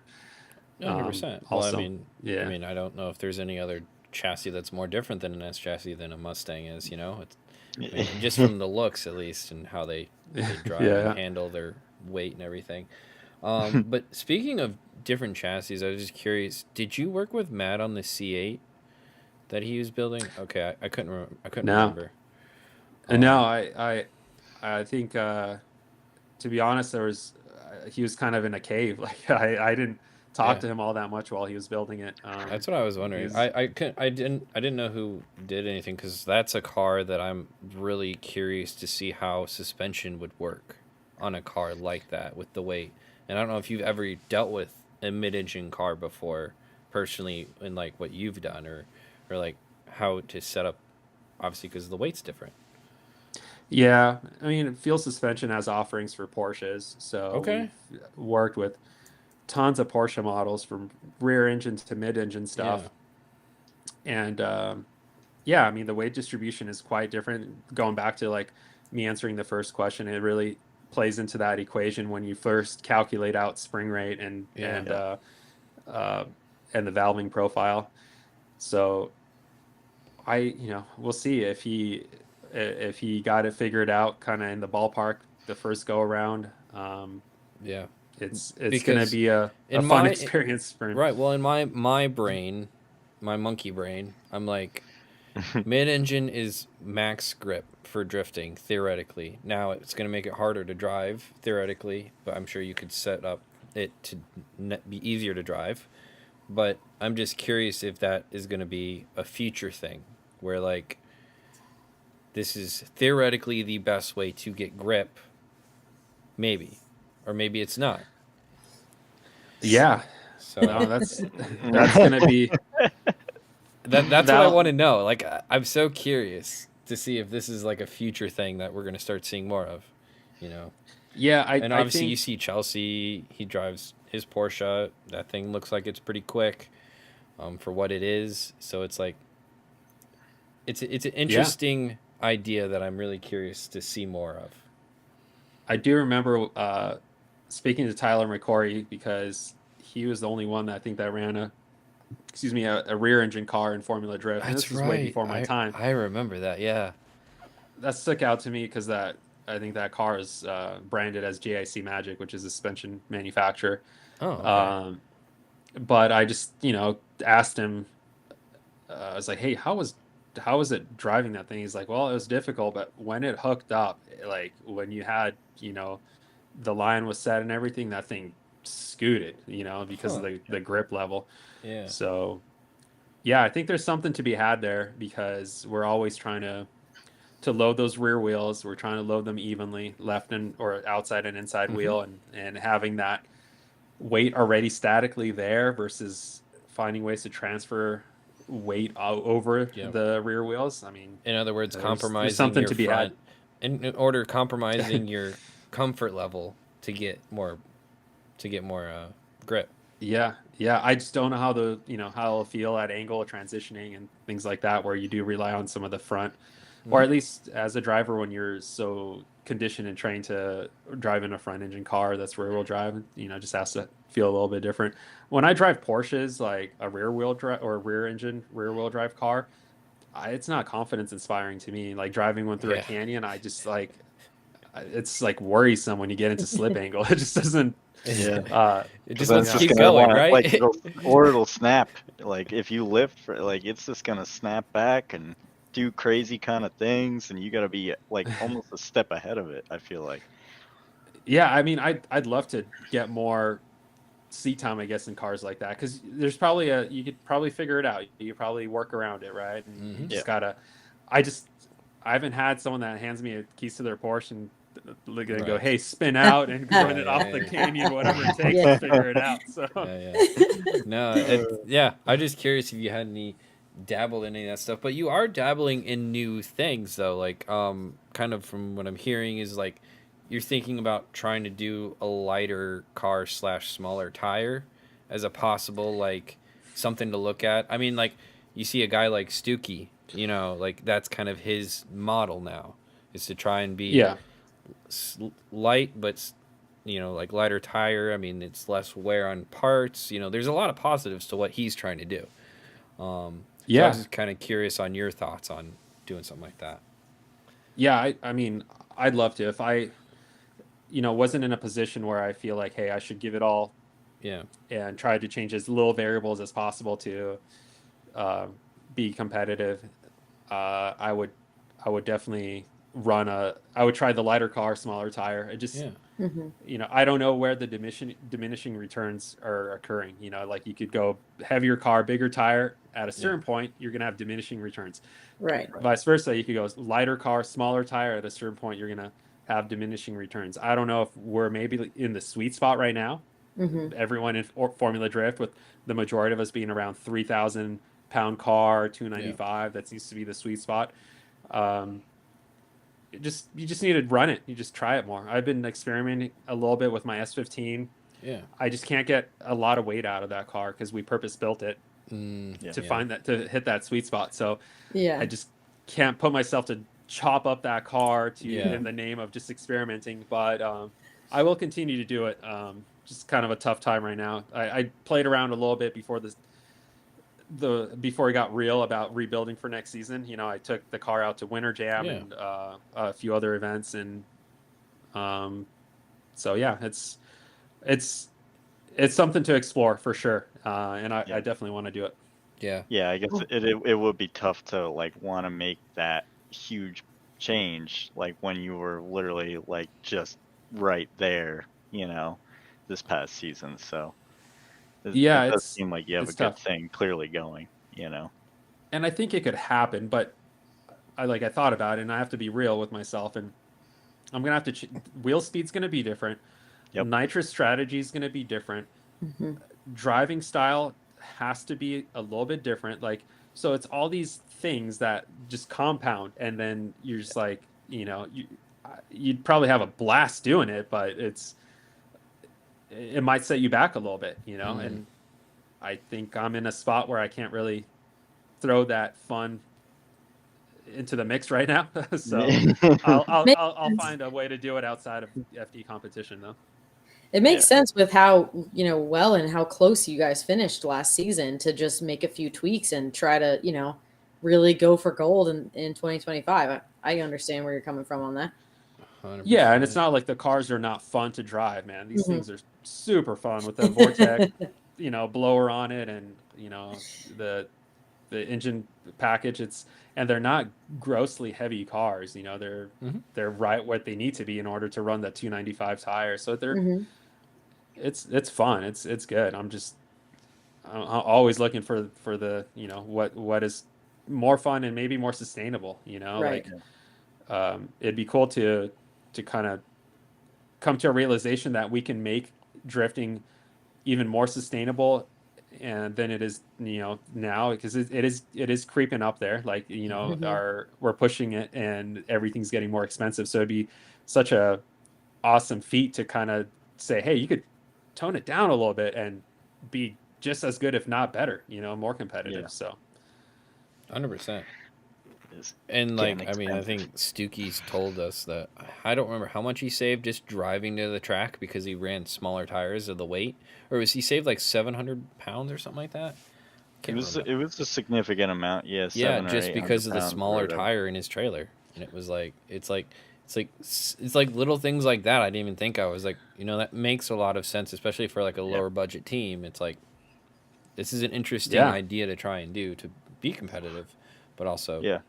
you know, but Oh, there's so much that goes into it. It's not just the horsepower to weight ratio. It's the 290, like the bigger tires are much larger in diameter, like a 255 versus a 295. That's a 2-inch diameter difference. That rotating mass on your drivetrain, Yep. on the ability of speeding up and slowing down, is a huge ordeal. The unsprung weight that the shocks have to work with is quite different as well. Like the big tire versus a small tire. So it's, Yep. there's more to it than, and I guess cargo weight, right? Well, Trailer like, weight. That's like an I just interesting thought one. that was interesting, just from a cost It is. perspective, It because is. it's like, it's cheaper to use, it's cheaper to like run theoretically, and less wear and parts. I thought it was a really interesting idea when he told me about it. I was like, oh, that's really cool. Let's go. I had a question here I wanted to ask, and then I moved the phone, and then it turned off. But it. Phil at frenemies end because you kept beating Matt. Oh yeah, Phil asked that. It happens. No, but yeah, we just we had a really awesome run with when Donut Media was involved, and they took the hard work out of it for us. They did all the producing, all that stuff, and then when that went away, we try to keep it alive, and it was becoming work for Matt and I, and we were very busy people. We have our own Right. programs that we're investing into and doing a lot to make our teams grow and be better. So it just kind of came to a point where we're doing things for ourselves, and we didn't have this third party that was like orchestrating the whole thing for us. Yeah. Content creation is a job. Running a channel and social media, that's a whole job. That's why I was saying earlier, like, I respect it so much, Herbie, because even though you're like, oh, just a 15-second video, all the effort into filming and cutting and all that stuff, it is there, in my opinion. Well, when you do it every day, you develop, like, I don't know, just you got methods. you got your workflow. It's the It's same another thing. thing on top of Odie's got his little thing in his brain that he tells himself, this is the work list that I have for these new shocks and I'm gonna develop. Yeah. I have my workflow. Nate's got his workflow. Mhm. It's, we all find these things. Mine could be completely wrong for all I know. But I Well, hit render and it comes out. So yeah, yeah. It's just one of those things. But I remember my question now, and it was, are there any things that have come out in the last like maybe 2 years that you think are gonna massively push the overall drifting game forward? Like a technology that you've seen that's been like, oh, this is really cool. This is gonna be something we're gonna see a lot more of in the future. I'm just curious. It's a There tough, probably is, but I yeah. don't have my thumb on it. And It's a tough what one I to keep, just think of off the top of your head. yeah, and I mean, to be fair, you kind of you gave me heads up on this question. Yeah. But when I think about it, I keep coming back to the fact that we have a lot of cool technology that drifters just weren't exposed to, that existed Yeah. and were used in maybe like very bougie form of motorsports, right? Mhm. Like not that many long ago, not in the distant like past, things like PDMs and Yep. all kinds of, you know, data, Logging I guess. stuff like, you know, Yeah, and a lot of that stuff was available, just it wasn't it's expensive. the and the drifting audience was not these brands' target market. They weren't yeah. Yeah. like advertising to us. We had to go so far out of our way to get our hands on some of that stuff. And Mhm. now you are trying, you go to PRI, you go to SEMA, you see these companies actually starting, like there's quick change differential companies that like survived off a circle track round year round racing are starting to market and directly target drifting teams and drift Yep. end users. And we're like kind of, building cars, and all of a sudden we're like, oh crap, this is amazing technology. Like this is fresh, probably brand new, crazy stuff. No, it existed for a while, but we just weren't exposed to it necessarily unless we dug really deep and started searching for it. So I think I think we're just going to see more and more of that. Companies turning to drifting as a revenue source, as a potential. They see a lot of potential sales there, and they start taking technology that really already exists and maybe just slightly tailoring it to fit our needs. And we're just going to enjoy like using it. We're not going to have to like dig around and adapt things and make them Right. work. We're getting more of it fed to us now. 100%. I mean, obviously the market's growing substantially. It's a good motorsport to be in, as opposed to maybe some of the others that have been on the down trend. But I'm just kind of curious. Okay, what if you had a chassis that you wanted to buy in the next, and we're gonna exclude old chassis that are gonna obviously always go up. But what do you think is a chassis that's cheap now that will probably be going up in the next 5 years? In That's a price? tough one because Yeah. I couldn't have said that about S chassis back in the day. Yeah, They were yeah. Well, like, oh yeah. disposable. Obviously, now you buy an S chassis, value's going up no matter what. So like, we get that. But Yeah. I think you'd have to look at production numbers, right? E46 canned that idea almost because there's Mhm. so many of them made. Like it's flooded. You go to a junkyard, they're everywhere. there will be a day though. There will be a day when like, you're like, man, where are all the E46s go? Probably like lower production vehicles. Like, what do you got there, Sarah? Sorry, my cat is interrupting. His name is Bruce, and he Bruce. just messes up my house, and now Nice. he wants to be part of the interview. He prefers an S chassis. He likes to go out in the garage when I work on mine and just sit under it, and so I often have to clean various car fluids off of his noggin. Nice. My cat just like destroys like my cars have paw prints everywhere. I had Yeah. to put like tin foil on my yeah. race seats to keep him from sleeping in it. So yeah. Oh yeah, one of mine is Yeah. just orange colored, and the orange flavored ones are kind of more destructive. Yeah, they Yeah. are. Yes, So- they have a mind of their own, and that's actually that's actually a question my wife had, was about your cat. The shop cat, because yeah. you are allergic, but now you have a shop cat, right? Yeah. Yeah, and I'm either like just chronically slightly like sick now all the time, or maybe I think my body's getting over it, or I just Yeah. got used to that. I don't know. Mhm. But I feel bad because one of the life's great joys is just sticking your whole face into the cat. Sometimes when I'm just having a bad day, I come home just face full of cat. And I'm like, you know what? Life's not that bad. Yeah, man, if I don't like wash my hands and like I Mhm. accidentally rub my eyes after like Oh yeah, the, That's how I having am. the I'm the same that's way. bad way. news. and I have a Yep. cat too. I'm like, I have Yep. to not touch my face. Yep. It's like, love you. Here's some pets. Yeah, just doink, doink, doink, and then it's contaminated. I feel like I'm from like the 20s or something. That's how they used to pet the dogs back then. Yeah. Um, But but yeah, the shop cat's awesome. I wasn't looking for a cat. I'm not a cat person, but yeah, it's been cool. They're entertaining. That's for damn sure. Yes. Yeah. They help but with mice too, you know, stuff like yeah, that. yeah, that's what I'm looking forward to, honestly. But Mhm. it's like, it's just too. Mine's a softie. Like it pretends like it hunts, but I don't know if it'll actually get the job done. Anyway, the cars, I think, look at like lower production number stuff, like M cars, right? Like M3, yeah. E36 is already like hot commodity. E30, E46, M3. It took a while. Like I remember back in the day, like you could get one for like 12, 15, and now they're starting to Right. like kind of really go up as well. If you find one for 15, like that's tough. Mhm. So lower production stuff. Gotcha. 350Z, I don't know, man. It's It's been a minute and they haven't gone up in value. no, Like it's Yeah. it's it's crazy. Right. You Yeah. can get a beater 350Z for $6,000, or Yeah. I'm sure you could buy one for less, but it's gonna be Yeah.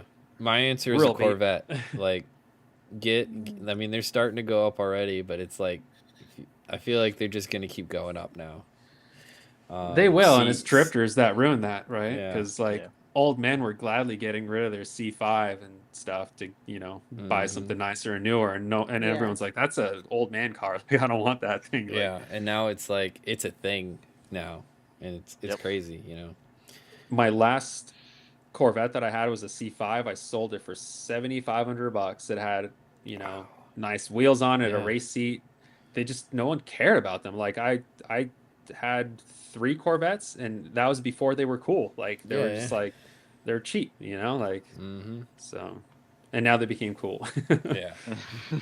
I mean, I had to not tell my friends I have a Corvette. I remember rolling up to Justin Pollock's shop, kind of like parking it in the Yeah. outside, like Oh my gosh. And, like I walked in and he's like, "Oh, well, you got yourself a Corvette there, you know?" Yeah. Hey.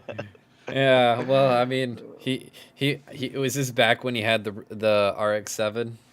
Is it that long ago? He always had one. Yeah. I felt like when he lived in SoCal, I couldn't tell you which iteration of it or which one he had or whatever, but yeah, it was Yeah. when he had his shop in SoCal. It was a long time ago. It Oh was- yeah. Yeah. no one was he's really he's like drifting vets. anti-displacement in that car, basically. It's anti-displacement, but I remember when I raced rally, if you had a rotary, like there's a coefficient, you multiply it. So it's like a 1.3 liter, Oh. but then you have to multiply it by X because they're Yeah. more efficient. They make more Yeah, power. yeah. So That's funny. Yeah. Yeah. I mean, I had him on Tuesday, and we had a good time talking about those cars because, I mean, it's talk about a chassis you don't see anymore. Yeah. FCRX7s. Like, he that's said very true. he said he's the only FC to ever podium an FD round. And I was like, yeah, I can't think of any other FC that ever even drive No. FD. I think he said Mohan had one, I believe. I thought that was it wasn't an FC. Okay, maybe he did. I But think the original, Yeah. yeah. but like, Um, yeah, no, it's like that's a car that was like, what's wrong with it? And I think it was the wheelbase thing. It's the same. It's short. Yeah. So I don't know. They just look so good. And then They're cool. They're cool looking Yeah. cars. And I think I don't have any experience with them, realistically. Yeah.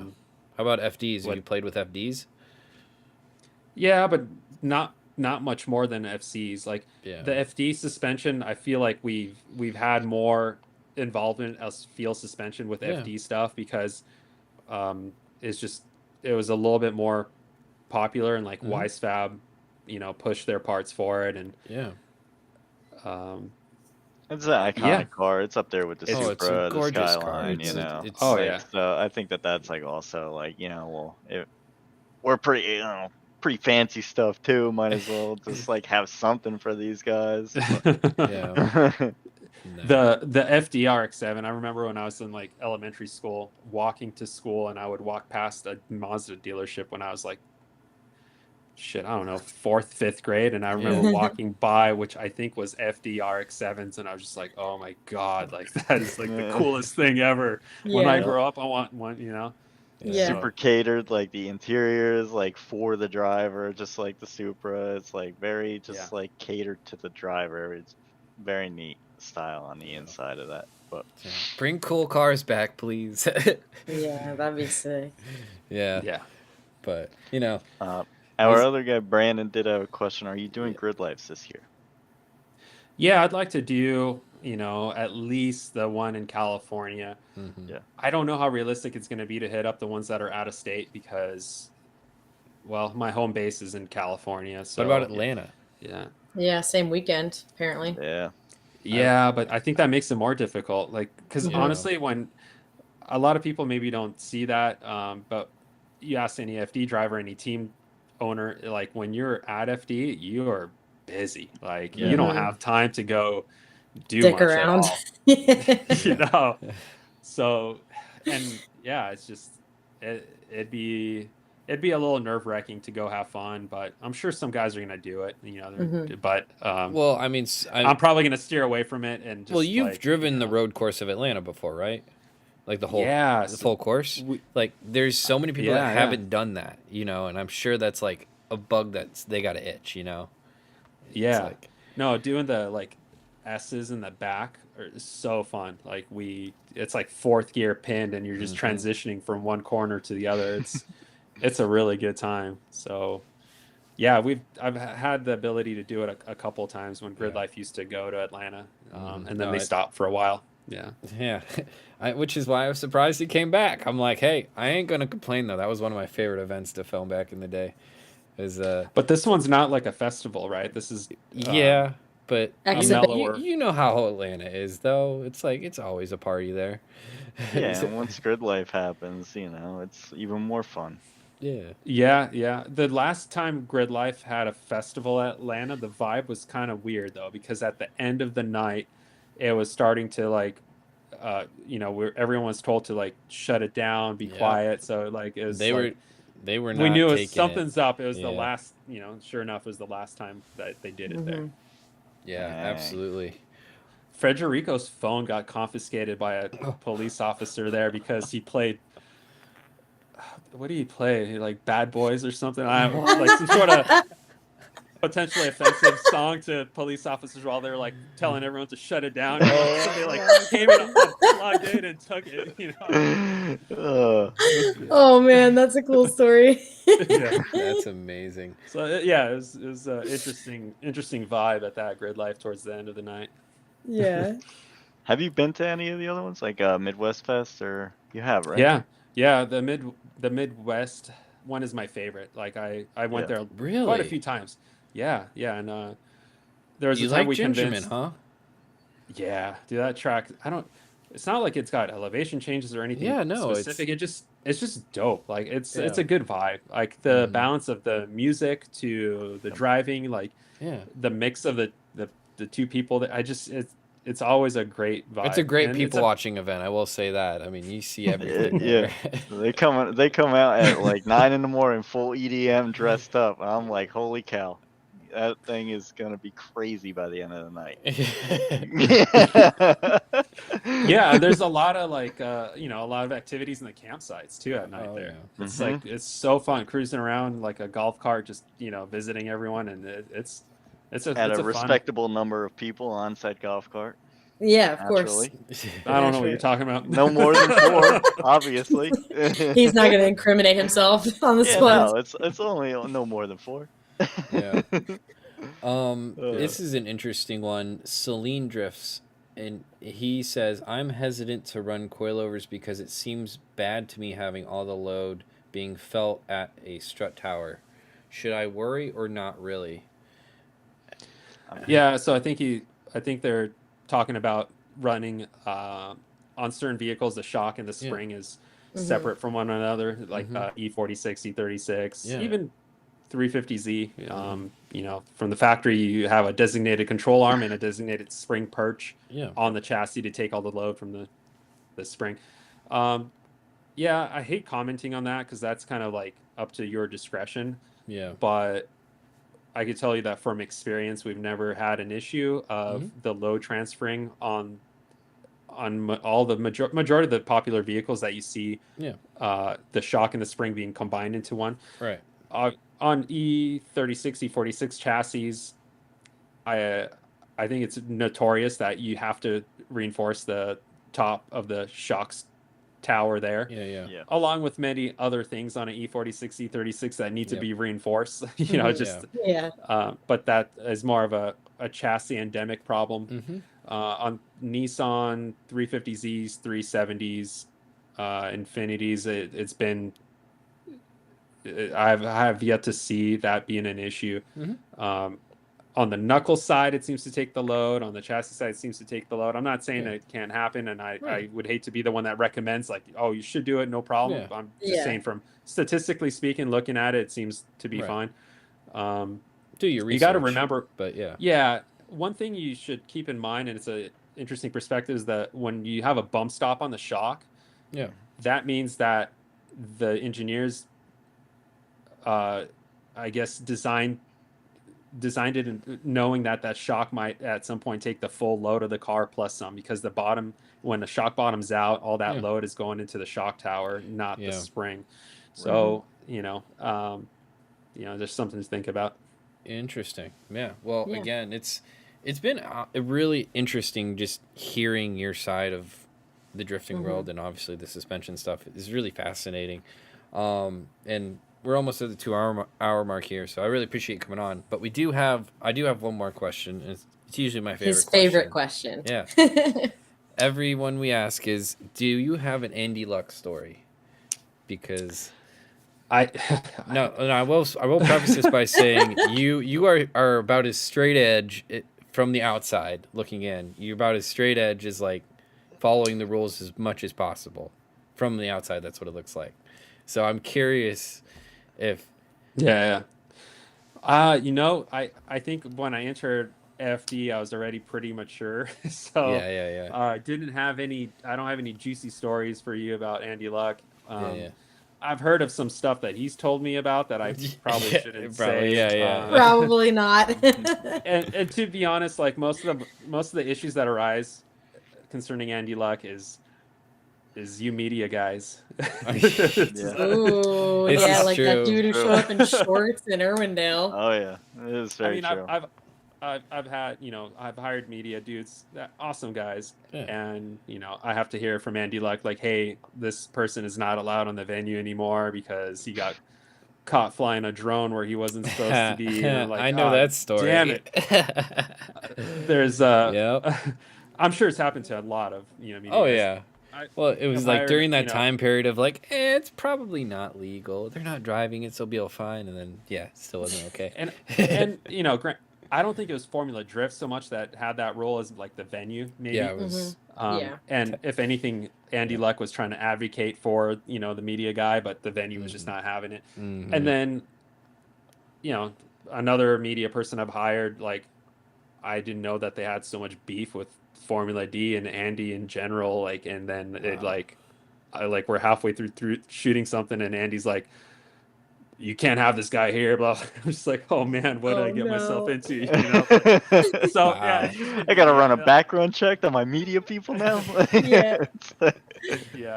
So other than that, sorry, no juicy stories. I'm sure there's tons. So I just No, you're good. Wasn't no, a victim it to was it. It's always interesting to see what different drivers have, because obviously some are less, what's the word, less following the rules or less straight edge than some drivers, and it's always interesting to see how they get corrected.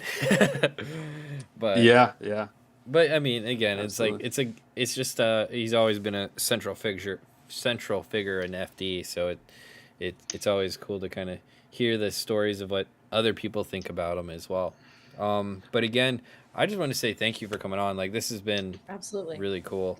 Yeah, thanks for Dude. having me, guys. I appreciate it. Like, Yeah, you know, thanks. It's a great platform for, you know, for me to speak about some of the things that you asked me about. Like, it's always nice to educate my fans on some of the stuff that I don't get to talk about really outside of, you know, and that's these my type of final podcasts. question is like, give me a pitch. I don't know, 5 minutes, 2 minutes, whatever.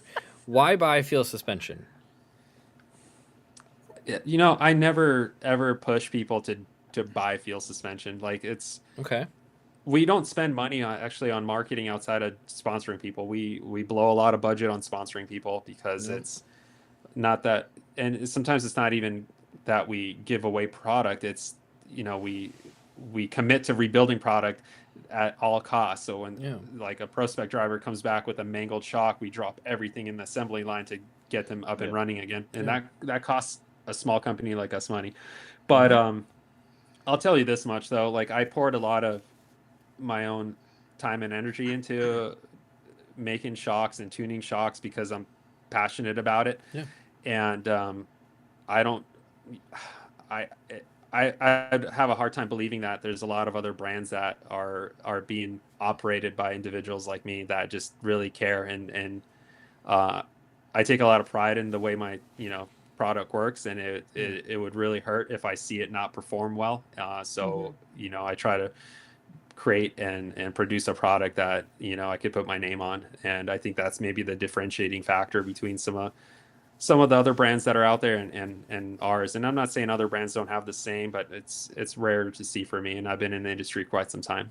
Yeah, I understand. Yeah, you can definitely tell your knowledge and passion for it, you know, so great job there. Well, and if anyone's curious if they want to follow either your progress into FD next year, or if they want to check out Feel a little bit more, do you want to shout out where they can find you on social media? Yeah, just handle Odi Drift. It's very simple. Yeah. On all the platforms, it's the same. Yeah. Sick. Where did 100%. the Odi come from, real quick? So we can actually pronounce his name. That's why. Yeah, exactly. So Really? my full name is Odimus, and it's actually an R, not a D, in that name, Odimus. But it's the way it's pronounced. But there's an A in there somewhere. Yeah, it's Aurinas. Okay, and how do you say your last name? Bakchis. Okay.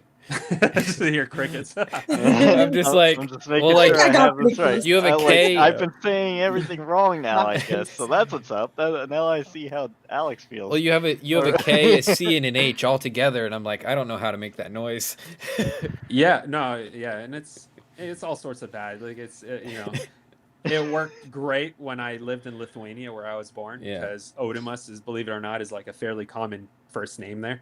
Oh, it's a cool name. Not gonna lie, it sounds cool. But then when I moved to the U.S. and in elementary school, kids were just like, "What?" Like, you know, like an adult has a hard time, and then you get an elementary school kid that's just like, and then it's just like, it sounded like there's a D in it, and the O, O sounded like O, like, you know, logical, and they just shortened it up, and it just kind of became Odi. So that's awesome. How I got it.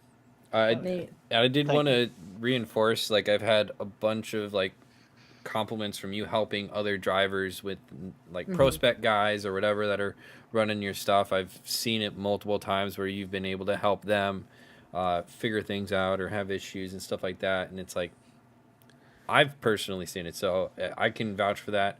Phil also said in the chat, I have to say Fuel Suspension as a company is awesome. Every time I have question, they are quick to pick up the phone and help out. So, I mean, yeah, the late nights with Bystrack and him just fucking everything up, and then that's why it's kind of funny, because we had JTP, who's been helping him immensely with the S550, and then you're on, you know, a couple days later, and two dudes I think that have absolutely helped him the most. So yeah, again, how you said that you're a small company and you do care, the passion is there, and you're not lying. So.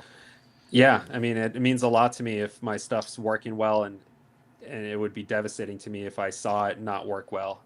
Yeah. So like I'll even, if I have time, I'll hop on a scooter during a pro spec round while my guys are wrenching on my car. I take a break and I ride it through the hot pit at pro spec and just like poke my head into everyone's car and like, hey, everything working good? Like, you need anything? Like, sweet, cool. And just simple little things like that. But I think if any of the components that run on my car, if the owner of that company popped in once in a while I was in hot pit and asked me how things are going, I think that'd be huge. So I try to put myself in their shoes and kind of do the same. It's like, yo, you know who that was? Talk about manufacturer support, like yeah. It's awesome, and like especially in our industry, customer support is a massive thing for what we do. So it's not always, and it's going away. It's like we see it everywhere. Like you can't, like for fuel suspension, we have IT partners, right? And we search and shop around for others, and like it's hard to get someone on the phone, man. Like a lot of these companies, like you can't even find a phone number online, and it's tough. You spend money, you subscribe to something, and then when something hits the fan, you're like, man, this is tough to like get someone to communicate about addressing an issue. 100%. So he's the real one, guys. I appreciate again Odi coming on. Thank you, Herbie, Sarah. Thank you, guys. Yeah. Well, I wasn't ending it yet, but I was just gonna say, Herbie, Sarah, you got anything real quick before the end of the show? just an orange cat and a She's little ready to- Renaissance. She's ready to just bury her face in the cat. Just get the whole. Yeah. Yeah. She's gonna have crackers and cheese and then a face. Oh yeah. Yeah, and Couple more crackers. Herbie's actually competing this cat. weekend. Look at this guy. Ooh. Again. Yeah, Good luck. with my shitty pedal and everything. But it's alright, dude. We're gonna make it work. We're gonna go and try what we can do. So There you go. All right. yeah. Be sure to check out Herbie and Sarah on Don't their forget socials as Odi. well, because get updates and stuff like that. Again, thank you guys everyone for watching. Go check out Odi. Feel